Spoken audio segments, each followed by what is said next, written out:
Hi guys, and welcome to your YouTube channel, Mark Bayerski YouTube channel. It's all yours because I do this for you and I love you all.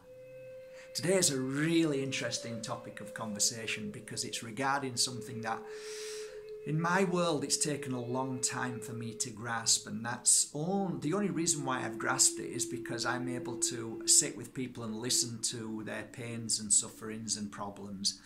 And I'm able to be, at that moment in time, non-judgmental, because if you're a true healer, if you're a true seer, you don't have judgment over anything.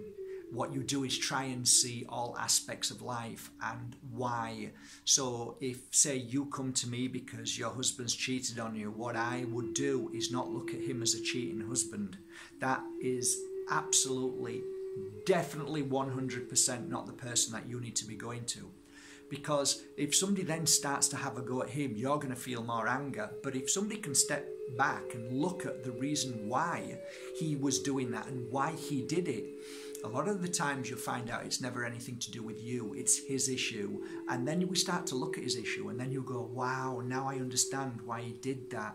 And then you can show compassion and then realise, actually, it's not my issue. I didn't do anything, so I don't feel guilty about anything. And was it me? Do you see how if we step out of that mindset, that almost like blinkered feeling, then we're able to heal very quickly and we're able to move forward. If you're in that, this is what my husband did, then you're in trouble because all you'll ever see is that and you'll live in that energy. Ultimately, what we have to do in life is learn to forgive, because if we don't, we become what we hate, and that is not healthy because that's not you. And hate is a separate energy. It's completely different from you, and it's completely different from what the person did to you. Really, it's just an energy that we carry around, and well, like most of you already know, illness really takes effect when we hold on to that energy. It eats away like a poison, like a cancer. So we can't live in illness. You can't live in the energy of blaming others. It's not healthy for you. Do you know, I work every day to love everybody. I work every day not to have bad feelings towards anybody. I work every day to, to become stronger, I sent a message on our private Facebook page for all the Pure Energy Healers. And I said, do you know when somebody attacks you, it makes me even more determined to be more loving and kind. That's something special. That's what we got to work to do. The only way you can break this cycle of negativity and pain and suffering out there with your friends and your family and the jealousy and the anger and the bitterness and the attacks and on and on and on. The only way you can break that is by being stronger than that energy, because all it is an energy. It isn't your family. It isn't your brother or sister or wife or husband. It isn't none of that. It's an energy, the light and dark. And some people just fall into that frustration energy and then they attack and use all sorts of stuff towards other people. And you know why. You're bound to know. If you've been on this channel now for a year, you know why. It's simple. It's because they're in a bad place. Because if they were in a good place, do you think they'd be screaming and shouting at you? Of course they wouldn't. So ultimately, it's always a reflection of how they're feeling. So if I know that, what am I going to do? Well, I'm going to work towards being as happy as I can, which means if I am happy and I feel love and show love, that's a reflection of how I'm feeling at any given moment. And if I'm feeling bad or frustrated, and if I start to judge, then it's a reflection on me to say, hey Mark, why are you doing that? This isn't not that, this is you. Because if you were happy, you wouldn't even worry about that. You wouldn't even bother. That's their path. That's their journey. Live and let live. Good luck to you. I hope you can heal yourself from your personal issues because, hey, we've all got them. We've all got stuff that we carry on our shoulders. We've all got these tests and challenges. Each one of us. Nobody's exempt from that. Today's an interesting topic because today's all about how we allow other people's thoughts and feelings to sway our I want to say our heart, but normally it really sways the mind. The heart normally already knows. So I'll kind of give you a for instance. I have many friends out there who are divinely beautiful and kind. And when I'm with them, there's no judgment. When I'm with them, I tell them how amazing they are and I give them a hug and we have a great time together. And then they'll go back to their friends or their husbands or whoever, family, and they'll call me and say, I'm feeling really down. And I'll instantly know why. You see, when you're with somebody who cares about you, who loves you, they don't judge you and they don't tell you what to do. When somebody is with somebody that they love and respect, what happens is they encourage them to be who they are. They encourage them to listen to their heart and to follow whatever feels right. Because the truth is, if there is no such thing as right and wrong, and everything that we do is a path, and that's a path, that's a path, that's a path, and I'm going to take that path today, and maybe, I'm going to take this path today. And all of these paths are going to lead us to heartache, to misery, to sadness, to great joy, to laughter, to new friendships, and so on.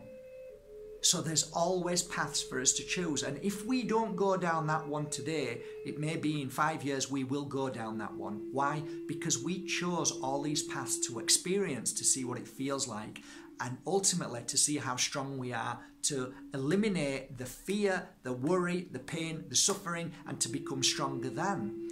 So if we realise that, if you know that and I know that, then why would you stop somebody from going down their path?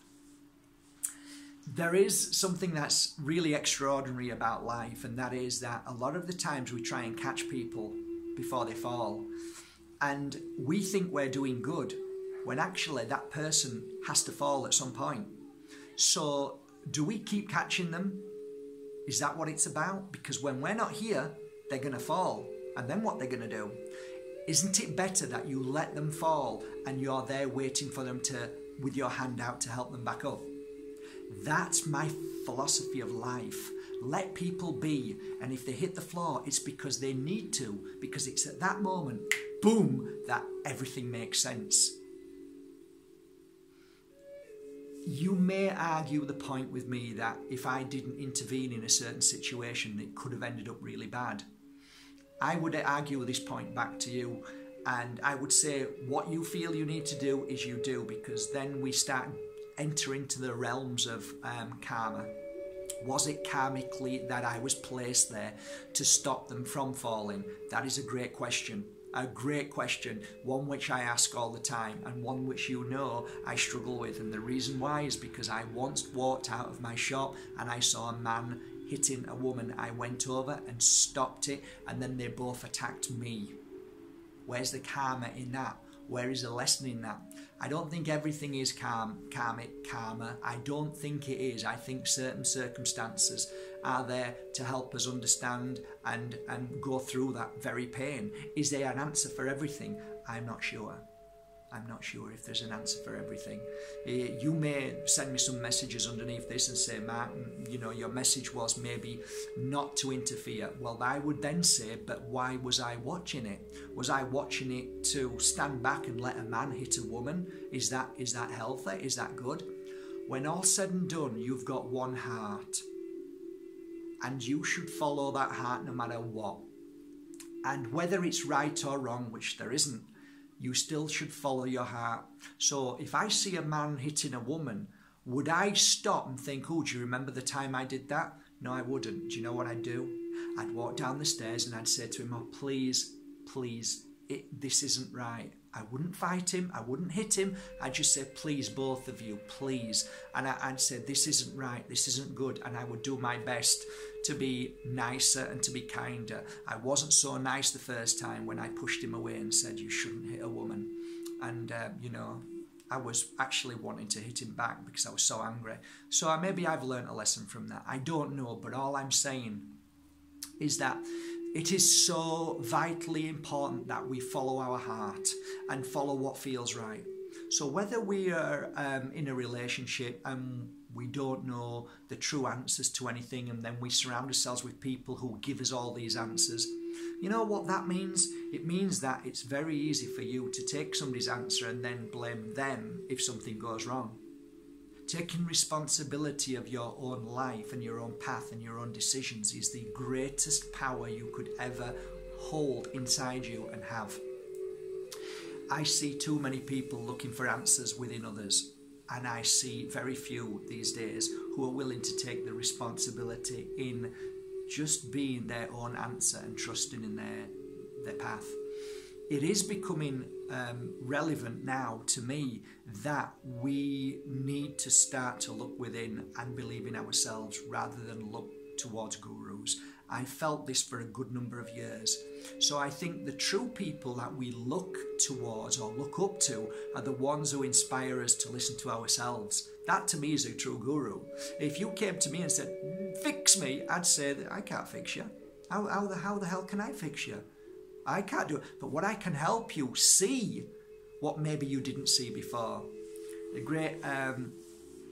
great wisdom of sometimes I'm in the car driving down the road, and I had a lovely lady in my car not so long back. She pointed out a few things as I was driving down the mountain, and it made me realise very quickly that, you know, sometimes it's nice to have somebody else in the car who's able to point things out that you never saw. I've been driving down this mountain 13 years. I never saw that. But sometimes somebody else can help us see things that we didn't see. That is a difference between somebody telling you what you should and shouldn't do. I don't believe anybody in the energy of a great position to be able to share wisdom with people should ever tell you what you should and shouldn't do. I think they should be able to help and guide you, listen to your own inner truth. I think the ultimate guru in the world is yourself. The ultimate power is within you. So if we know this is what we direct our energy towards. So when anybody ever came to me for a psychic read or for a healing, the first thing I always do is give them the power back. Because 9 times out of 10 they've lost it, or they're looking to gain that power through somebody else, not through themselves. So it's a very interesting topic today about giving your power away, because that's what you do when you listen to other people. When I say listen, I mean you absorb and you put it into your very psychic, your very energy, and you become down and you feel depressed. Do you know what that is? That's another energy. That's another energy because your heart's saying, how dare you let somebody else tell you what you already know you need to do. And then you feel down, and then people can feel that and say, you okay? Yeah, I'm okay. It's just that I went for a drink with somebody, or I went to have a meal with somebody, and I told them about this, and then they told me I should do this and that. Yes, you're feeling bad because you're listening to them and not listening to yourself. True wisdom always is a confirmation. If you feel bad about something when somebody said something to you, that is your heart saying, oh, your heart is screaming, saying, stop listening to this nonsense. You know what to do. You know what's right. Of course you know what's right. You don't need to go and see anybody. Do you think, how many times do you think I ever said in 13 years to people who sat in front of me, what did you even bother coming for? And they go, what do you mean? What did you bother coming for? You already know these answers. You already know what you need to do. And they go, yeah, but it's nice to have confirmation. Yeah, but the day that you don't need confirmation is the day you become your own guru. So don't come back because you know exactly what you want to do. And they came back again, and I said the same thing again. And ultimately, one day they said, wow, I get it now. Yes! You are your guru! And that's what's important. If everybody became their own guru, they wouldn't need to ask anything of anybody. They would just simply know. And that's the point when you become strong, powerful, you know your own truth, and you certainly don't judge and tell people what to do. Wouldn't the world be amazing? Wouldn't we all be able to live in harmony with one another? Hey, if there's ever a dream, that would be the dream I would have. Thank you very much for this babbling 14 minutes. It was babble, but honestly, guys, there's always something within here, within the message that may help you a tiny bit or help you see things a little bit differently like it does me. A lot of the times, believe it or not, I talk and I sometimes think, wow, that's for me. So this is for me today as well. Thanks guys, I love you all. Have a great day whatever you're doing today, and do it with the utmost of love. Be kind, be caring, and make a difference in this world, for the heart that gives is always full. Here, grab this. Love you guys.